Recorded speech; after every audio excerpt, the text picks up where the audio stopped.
बड़ी खुशी लगा। डबल सुनील कुशवाहा जायसवाल और डबल सुनील, क्या बात है, ट्रिपल सुनील हो जाना चाहिए। आइए उनके ओर से ढेर सारा आशीर्वाद 65 रुपया को चढ़ावा उनके चरणों में बार बार प्रणाम कहेंगे। उनके हर मनोकामना को पूर्ण करे, उनके जीवन में हमेशा सुख की शांति रखे। प्रेम से बोलो हनुमान जी महाराज की। दान देने वालों देखिए और समय में सोहरबा जना समय कृष्ण जी के जन्म है।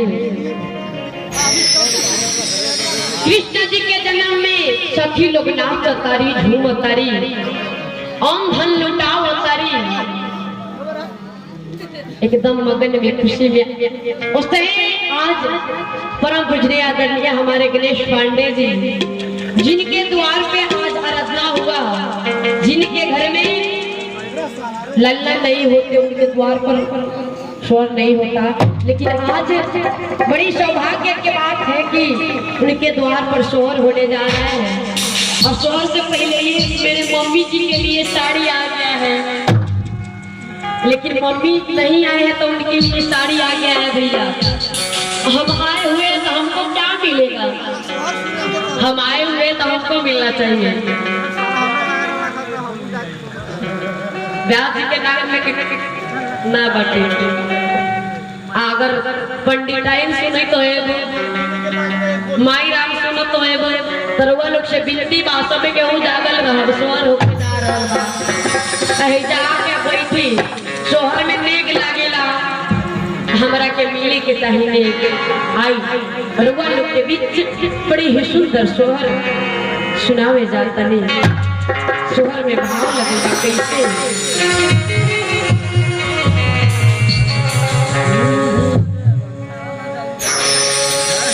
कहावाज कृष्णा के जन्मिया भइल कहाँ वाह बधैया बात हे लालना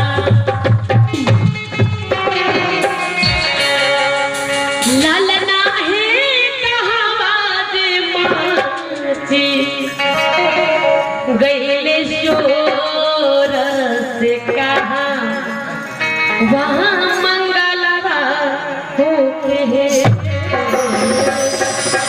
आज पंडित जी के द्वार पर आई बनी ना हाँ, अब इसमें डरने का क्या बात है, पंडित जी के द्वार पर आई बनी ना हाँ। अगर सोहर बड़ा मन बाकी ललसा सोहर होके की चाहिए, लेकिन सोहर में अपनी दोनों बहनी के मिले की चाहिए, मिले की चाहिए कि ना कहिए तो मिले के चाहिए। हाँ मिले के चाहिए, हाँ तो मिले के चाहिए। देखो तानी क्या मिला पंडित जी आज बहुत दूध बेचे नहीं ना, पंडित जी के आशीर्वाद का हमनी के ऊपर ना विशाल जी हाँ जरूर मिले के चाहिए। देखो तानी क्या मिलता ऐसे भाव लगल बा कैसे ललना है कहावाज गईले चोर से कहाँ वहाँ मंगल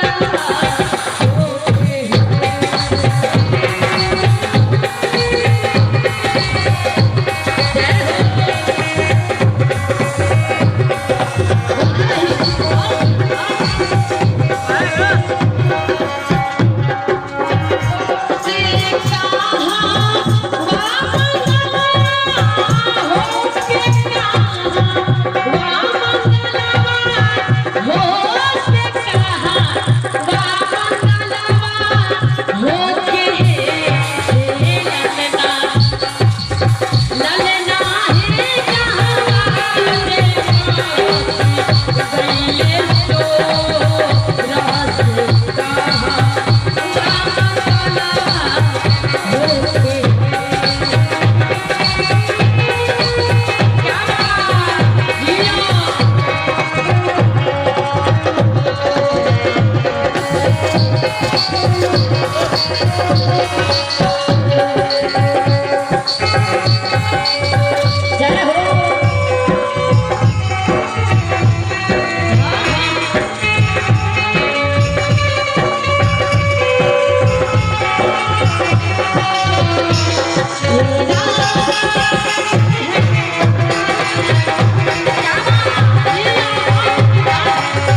लोग के बीच बड़ी सुंदर भजन में शोहर में भाव लगेगा कैसे।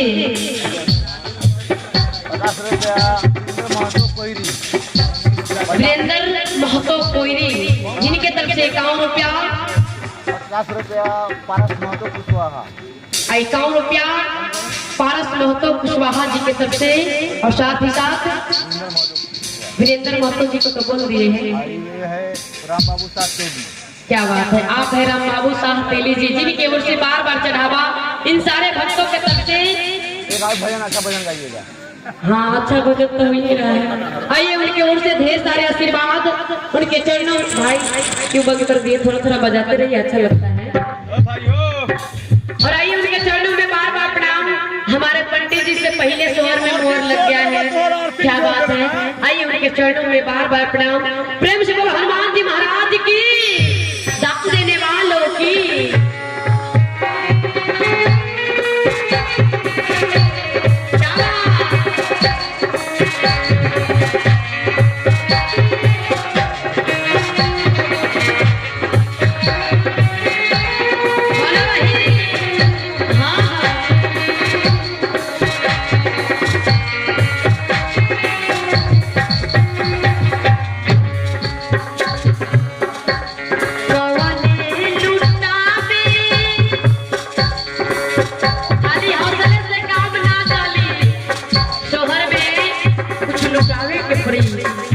भाव लगल बा सोहर में कैसे।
अब देखते हैं क्या मिल रहा है ब्याह के साथ साथ। अब जो समझिए, लेकिन देखना चाहेंगे यहाँ पर क्या मिल रहा है शहर में।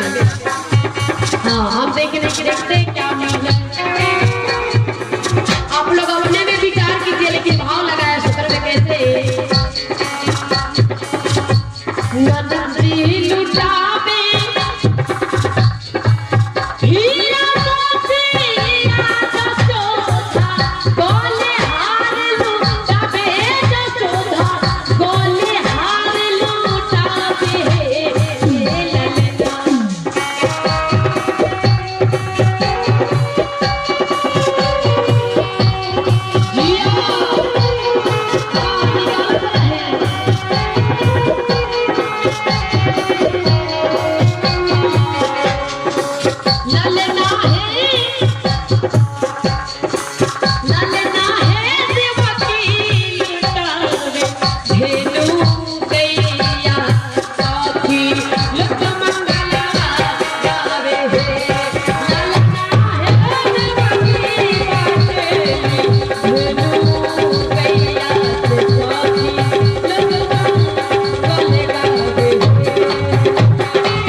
बच्चा टकिया अपना सोच के निकालिए। किशोर झा धमौरा सकवा धमौरा। आप देखिए ना, आप देखिए गाना से पहले, शोहर से पहले हमारे अंकल जी लोग 50 टकिया को 50 टकिया नोट दिए हैं, लेकिन एक आप है कितना समय से सोचते 50, हमको लगा कि 500 निकलेगा। कहाँ के धमौरा। हाँ, 500 आ गई बाटे, देख ली दादी के बबुआ के दादी ब्याह हमारे माई राम जी हैं, जिनके ओर से 505 रुपए का आशीर्वाद आया है। उनके चरणों में बार बार प्रणाम बाबा से अर्जी करेंगे, बाबा उनके हर मनोकामना को पूर्ण करें, इनके हर दुख कष्ट हर ले। और साथ ही साथ हमारे पंडित जी अभी बैठे हुए हैं, मलकिनी से जाकर कुछ मांगी ना आई गाँव लगल बा। 50 टकिया कथी से खावत नहीं। बउआ के बाबा के तरफ से बउआ के बाबा 50 टकिया दी है, रखिए। हाँ, रख ले रही, अभी ला करके दीजिएगा। भाव लगाए कैसे ललना है देव की बाटे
एक के भाव लगल बा सोहर में कैसे तुलसी ही साचा सोहर जमावल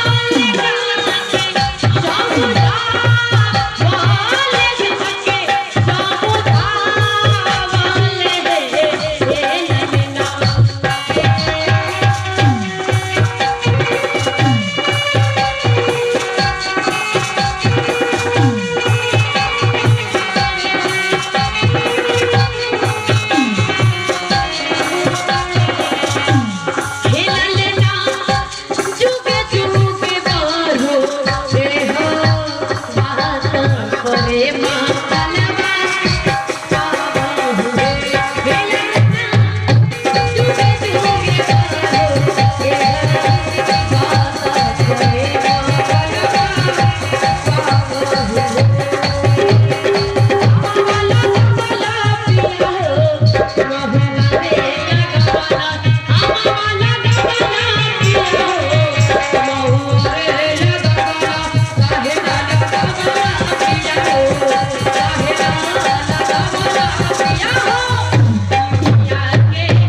अब देखिए पंडित जी के पत्नी जी कहता नहीं कि ये जी अब देखिए इंडियन पैसा के लगातार होता चली हिसाब करत रही लेकिन पंडित जी के पत्नी कहनी पंडित जी से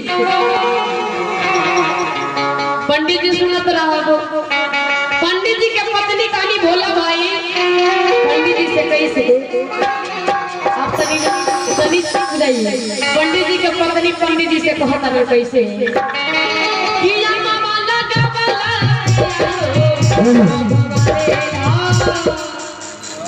आमदनी आवता आमदनी आवता मिला ले बनी का बा 50 मोबाइसी आ मोहर आ 5 रुपया मोहर 5 रुपया मोहर कहाँ भेज अच्छा छाप लगाया आइए उनके चरणों में बार बार प्रणाम उनके तरफ से ढेर सारे आशीर्वाद बाबा के दरबार में इंडियन और आईसी दोनों मिक्स करके दिए हैं बाबा से अर्जी करेंगे हे बाबा उनके हर कपड़ा को पुण्य करे उनके जीवन में हमेशा सुखी शांति रखे प्रेम से और हनुमान जी महाराज की पंडित जी के पत्नी कैसे कहनी कि अम्मा वाला गवाला पिया हो महुआ रे लगवाला अम्मा वाला गवाला पिया हो महुआ रे लगवाला काहे ना लगवाला पिया हो काहे ना लगवाला पिया के काहे ना लगवाला पिया हो अब इतना तो भाई लेकिन तनी सा भाव लगल बा कैसे पंडित जी के साले साहेब के लिए 50 टकिया लुटावाला पिया हो 50 टकिया लुटावाला पिया हो उनकर पत्नी कहली का कहली कि 50 टकिया आज खुशी के दिन बा तो लुटा ले लिए लेकिन पिताजी कहली हजारी बनता है भाव लगल बा कैसे